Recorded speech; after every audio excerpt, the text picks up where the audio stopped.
Good afternoon, everyone. It's my honor to be here.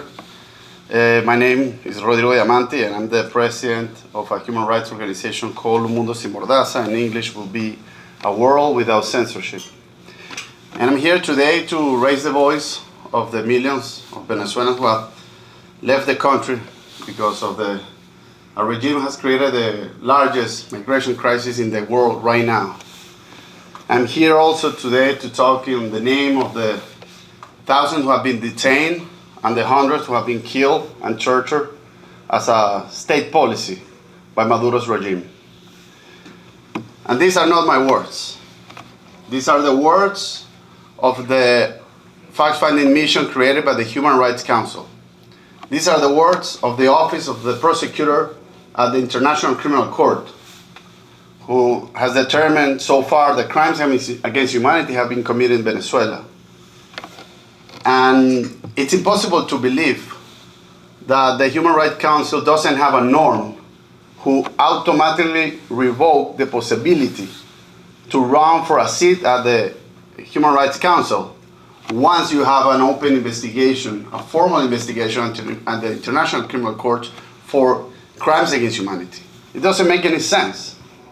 It doesn't make any sense that you're voting to renovate a fact-finding mission that already determined that the government used the state to persecute, torture, and kill innocent people. And at the same time, you're giving them the opportunity to run to be at the head of the most important body for human rights in the world. It doesn't make any sense. It's like having someone who's being prosecuted for a crime and being part of the jury of the tribunal who is conducting the investigation. It doesn't make any sense. So we have to fight against this. We also need to try to think. Imagine the message that the victims, the thousands and the millions of Venezuelans that are receiving from the international community. What is the message? The message maybe is that they're laughing at them, that they're laughing at their pain. We cannot tolerate that. We also need to try to think not only on Venezuelan terms, which is the message for the rest of the world and the victims around the world.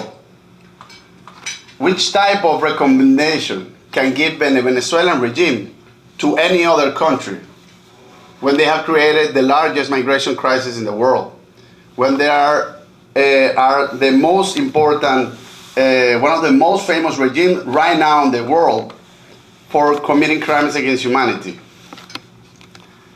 The Human Rights Council do not have economical sanctions. They have moral sanctions and recommendations. There is a lot of lack of morality in this until there is a norm who prohibits this to happen. As president of Un Mundo Sin Mordaza, as an activist, and I will continue to fight for this norm to be applied. I know sometimes it's difficult to assess which country can be or could not be at the Human Rights Council, but once you have an open investigation going on because of the crime being committed, there should be automatically impossible to be elected at the Human Rights Council. This is at least what we can do for the victims in Venezuela. This is at least what we can do for the victims around the world. That for them it's almost impossible to find justice inside their countries. Maybe they will never find justice, but at least they believe in the international system. But if the international system turns their backs and laugh at them when they oppose regimes like the Venezuela, the Human Rights Council, they only be in despair because they don't see a future for them, and they will not see, or they don't think they will find justice one day for the kids who were killed during a protest just because they wanted to have free and fair elections.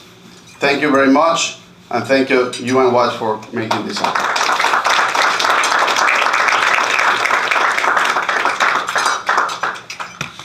Thank you, Rodrigo.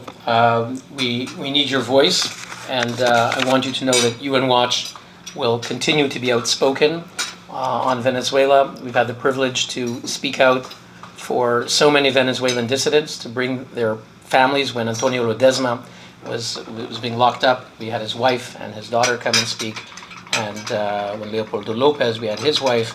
And on our board, we have the former president of the UN Security Council, Diego Aria. So Venezuela is very important for us, and we're glad to have you participate, and we hope to stay in touch. And hopefully when the United Nations will let us speak again at the UN, because in our part 2, we'll talk about how they're not letting us speak very much. Hopefully we can bring you to speak at the United Nations in Geneva at the Human Rights Council. And if Venezuela is elected, and there's a chance now that they won't be, because there is competition and they're running against Chile and Costa Rica. So we hope they won't, but if they are, it'll be all the more reason why we'll need to have your voice there.